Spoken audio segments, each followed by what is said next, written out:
नमस्कार। देश की सभी पेंशन भोगियों का स्वागत करते हैं एक बार फिर से हमारे इस YouTube चैनल पर। दोस्तों, इस समय की पेंशन धारकों के लिए बहुत ही महत्वपूर्ण और इम्पोर्टेंट खबर निकलकर सामने आ चुकी है।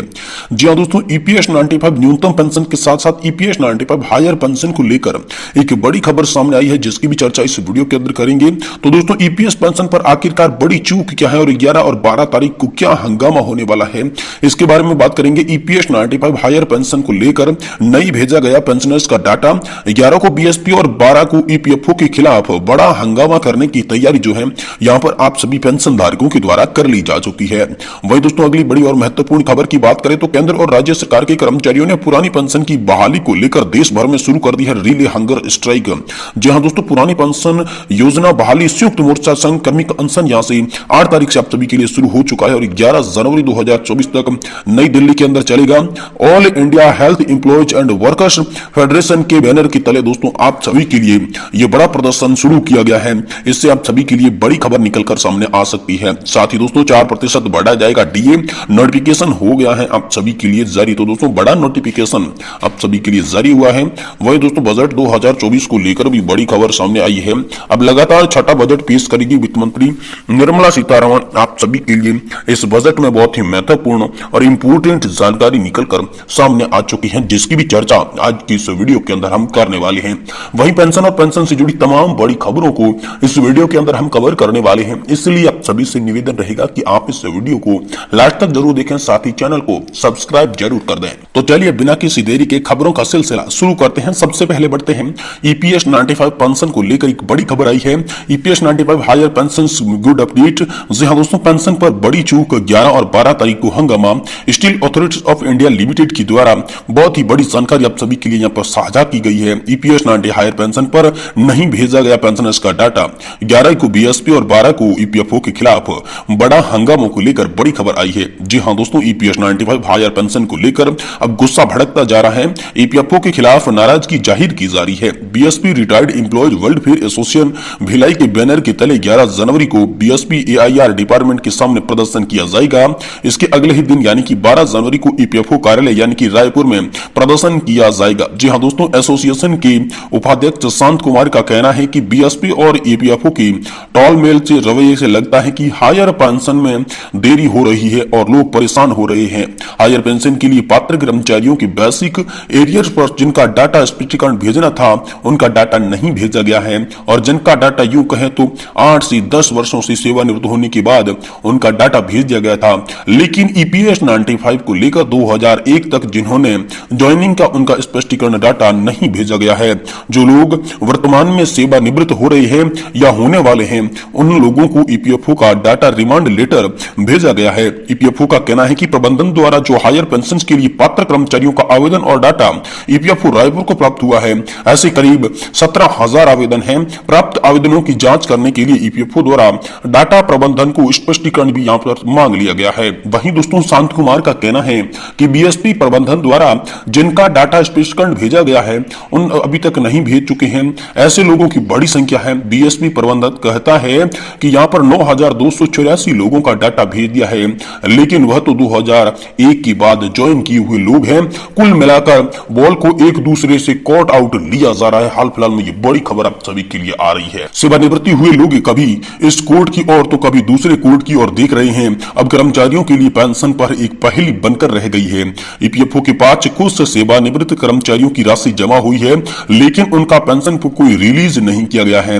इसका जवाब भी EPFO को देना होगा और EPFO हाल ही में नहीं इसका जवाब दे पा रहा है। इन्हीं मुद्दों को लेकर 11 जनवरी 2024 को सुबह 11 बजे AIR कार्यालय के सामने BSP retired employ welfare association Bhilai के द्वारा प्रदर्शन का मांग पत्र सौंपा जाएगा और 12 जनवरी को दोस्तों EPFO कार्यालय रायपुर में अपनी मांगों के साथ न्यूनतम पेंशन 7,500 रुपए करने सहित साथ ही सभी सेवानिवृत्त वरिष्ठ नागरिकों को फ्री स्वास्थ्य सुविधा देने जैसी मांगों को लेकर हो रही राष्ट्रव्यापी आंदोलन में एकजुटता यहाँ पर जो है व्यक्त की जाएगी। इस पर आप सभी के लिए बड़ी खबर निकलकर हाल फिलहाल में सामने आ चुकी है। वहीं दोस्तों केंद्र और राज्यों के कर्मचारी पुरानी पेंशन बहाली को लेकर देश भर में शुरू कर चुके हैं रिले हंगर स्ट्राइक। जी हां, आखिरकार ये रिले हंगर स्ट्राइक क्या है, कब से कब तक चलेगी? EPS 95 पेंशन धारकों की ओल्ड पेंशन मांग को लेकर आखिरकार क्या बड़ी खबर आएगी इस रिले हंगर स्ट्राइक से? और पुरानी पेंशन योजना बहाली संयुक्त मोर्चा संघ JES के यहाँ पर जो है क्रमिक अनशन जो है वो शुरू हो चुका है और all India health employees and workers federation के द्वारा जिनके बैनर के तले ये प्रदर्शन शुरू किया गया है। तो चलिए आपको पूरी जानकारी विस्तार से बताते हैं कि आखिर प्रदर्शन कैसे शुरू हुआ है, इस प्रदर्शन से आप सभी के लिए क्या बड़ी खबर होगी, तमाम मांगे क्या इसमें रहेगी, एक के बाद एक जानकारी विस्तार से आप सभी को बताने जा रहे हैं। इसलिए निवेदन आपसे यही करते हैं कि वीडियो को आप लास्ट तक देखेंगे तभी आपको पता चलेगा कि आखिरकार माजरा क्या है, मामला क्या है, क्या प्रदर्शन आप सभी के लिए शुरू हुआ है, इससे पेंशन धारकों को क्या बड़ी खुशखबरी लग सकती है, उम्मीद क्या इससे दिख रही है, चलिए आपको बताते हैं। देखिए दोस्तों, केंद्र और राज्य सरकारों के कर्मचारी संगठन पुरानी पेंशन बहाली की मांग को लेकर अनिश्चितकालीन हड़ताल पर जाने की तैयारी कर रहे हैं। इससे पहले सरकार को चेताने के लिए देश भर के सभी सरकारी कर्मचारियों ने यहाँ पर जो है 8 जनवरी से 11 जनवरी तक रिले हंगर स्ट्राइक शुरू कर दी है। ओपीएस के लिए गठित national joint counselling act of action JCS की संयोजक शिव गोपाल मिश्रा सहित कई एसोसिएशन की पदाधिकारियों ने सोमवार को दिल्ली के जंतर मंतर पर रिले हंगर स्ट्राइक में हिस्सा लिया और साथ ही दोस्तों यहाँ पर जो है एसोसिएशन और फेडरेशन इस रिले हंगर स्ट्राइक में विभिन्न यहाँ पर जो फेडरेशन है वो भाग ले रही है। तो दोस्तों इन विभागों में हुआ था स्ट्राइक बेल्ट। आखिरकार स्ट्राइक बेल्ट कहां पर हुआ था जिसके बाद रिले हंगर स्ट्राइक को शुरू किया गया। तो दोस्तों सरकारी कर्मचारी पुरानी पेंशन बहाली की मांग को लेकर विभिन्न चरणों में आंदोलन कर रहे हैं। इसी के तहत रामलीला मैदान में रैली और धरना प्रदर्शन हुए थे। कर्मचारियों ने सरकार को चेताया था कि इस मुद्दे पर देश में अनिश्चितकालीन हड़ताल हो सकती है। इस हड़ताल के लिए देश के 2 बड़े कर्मचारी संगठन रेलवे और रक्षा की सहमति मिल चुकी थी। स्ट्राइक बेल्ट में रेलवे के 11 लाख कर्मचारियों में से 96% कर्मचारी ओपीएस लागू नहीं होने की स्थिति में हड़ताल पर जाने के लिए तैयार थी। इसके अलावा रक्षा विभाग के सिविल के जो 4 लाख कर्मचारी थे उनमें से 97% कर्मचारी हड़ताल के पक्ष में नजर आ रही थी। कर्मचारी संगठनों के पदाधिकारियों का कहना है कि जनवरी में हड़ताल की तिथि की घोषणा कर दी जाएगी। इससे पहले देश भर में सरकारी कर्मचारी रिले हंगर स्ट्राइक पर बैठेंगे। यह स्ट्राइक सरकार को चेताने के लिए की जाएगी और वह स्ट्राइक आप सभी के लिए शुरू कर दी जा चुकी है। जल्द शुरू हो सकती है अनिश्चितकालीन हड़ताल। इसको लेकर भी बड़ी खबर है दोस्तों। ANJCS के पदाधिकारियों का कहना है कि सरकारी कार्यालयों और प्रतिष्ठानों में बहुत ही जल्द अनिश्चितकालीन हड़ताल शुरू हो सकती है। इस हड़ताल की स्थिति में रेल थम जाएगी और रक्षा क्षेत्र के उद्योगों में कामकाज बंद हो जाएगा। इसके चलते केंद्र में ही नहीं बल्कि विभिन्न राज्यों में अब सरकारी कामकाज प्रभावित होने वाला है।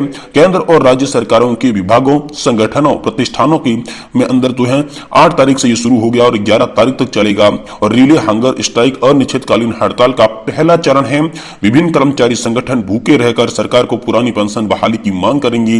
रिले हंगर स्ट्राइक में एक निर्धारित अवधि के बाद कर्मचारियों की दूसरी टोली भूख हड़ताल पर पहुंच जाएगी।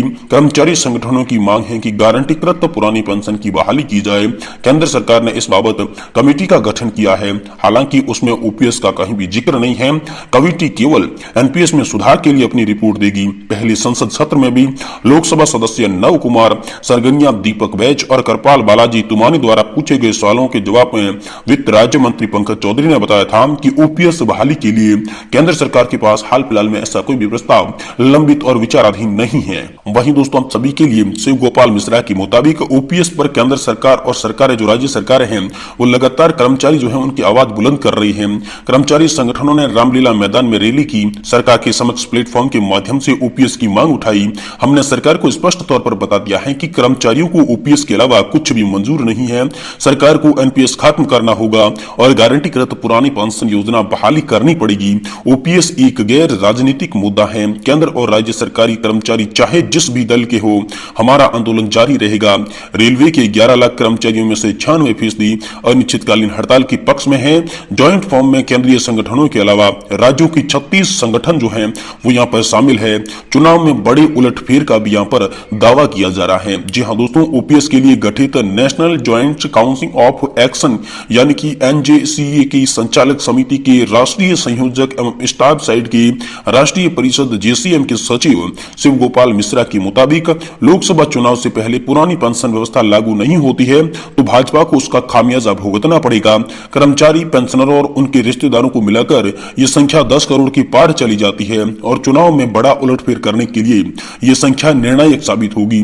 और इसमें साथ ही साथ कहा गया कि PFRD में संशोधन के बिना ओपीएस संभव नहीं है। जी हाँ दोस्तों, confederation of central government employees and worker के महासचिव SB यादव ने कहा कि केंद्र सरकार को पुरानी पेंशन योजना बहाल करनी होगी। एनपीएस का पैसा है pension fund and development regulatory authority जो कि क्योंकि पीएफआरडीए के पास जमा है। नई पेंशन योजना एनपीएस के अंतर्गत केंद्रीय मद में जहां पर ये पैसा नहीं दिया जा सकता वह केवल उन कर्मचारियों के पास जाएगा जिसने इसका योगदान किया है। तो ओपीएस लागू करने से पहले पीएफआरडीए में संशोधन करना पड़ेगा। Confederation of central employees government workers सरकार के समक्ष बड़े स्तर पर यह मांग उठाई है। इस बाबत नवंबर में रामलीला मैदान में कॉन्फेडरेशन ने एक विशाल रैली का भी आयोजन किया था। और दोस्तों 18 साल बाद रिटायर हुए कर्मचारियों को भी मिली है यहाँ पर इतनी पेंशन। यानी कि दोस्तों शिव गोपाल मिश्रा ने बताया कि एनपीएस में कर्मचारी जो पेंशन मिल रही है उतनी तो बुढ़ापा पेंशन भी है। एनपीएस स्कीम में शामिल कर्मचारी 18 साल बाद रिटायर हो रहे हैं, उन्हें क्या मिल रहा है? एक कर्मचारी को एनपीएस के तहत 2417 रुपए की मासिक पेंशन मिली है, दूसरी को 2506 रुपए की और तीसरे को यहाँ पर 4900 रुपए की प्रतिमाह पेंशन मिली है। अगर यही कर्मचारी पुरानी पेंशन योजना के दायरे में होते तो उन्हें प्रतिमाह क्रमशः 15,250, 17,150 और 28,450 रुपए की पेंशन मिलती। तो एनपीएस में कर्मचारियों द्वारा हर माह अपने वेतन का 10% शेयर डालने के बाद भी उन्हें रिटायरमेंट पर मामूली सी पेंशन मिलती है। और इसी को लेकर दोस्तों कन्फर्मेशन के साथ साथ यहाँ पर जो कर्मचारियों में है काफी सारा रोष है और इसी रोष को लेकर लगातार प्रदर्शन किया जा रहे हैं, धरने दिए जा रहे हैं। और इसी धरना प्रदर्शन को देखते हुए आम सभी के लिए कोई मांगे मंजूर करवाने की भरसक प्रयास की जा रहे हैं, जिसका चुनाव 2024 पर भी बड़ा असर देखने को मिलेगा। जहां पर यहाँ पर जो है 10 करोड़ लोगों का यहाँ पर संख्या बताई जा रही है और 10 करोड़ लोग देश की राजनीति में वोटों का एक अहम महत्व रखते हैं। और इसी के साथ जो कर्मचारी संगठन है वो आगे बढ़ रहे हैं और अपनी मांगों को मंजूर करवाने के लिए ये सुनहरा मौका 2024 का लोकसभा चुनाव खोना नहीं चाहती, इसलिए सभी एकजुट हो रहे हैं और अपनी मांगों को सरकार के सामने रख रहे हैं। दोस्तों इसके बारे में आपकी क्या राय है हमें कमेंट बॉक्स में कमेंट करके जरूर बताएं। और पेंशन से जुड़ी तमाम वीडियो को देखने के लिए आप हमारे चैनल को सब्सक्राइब करें, साथ ही बेल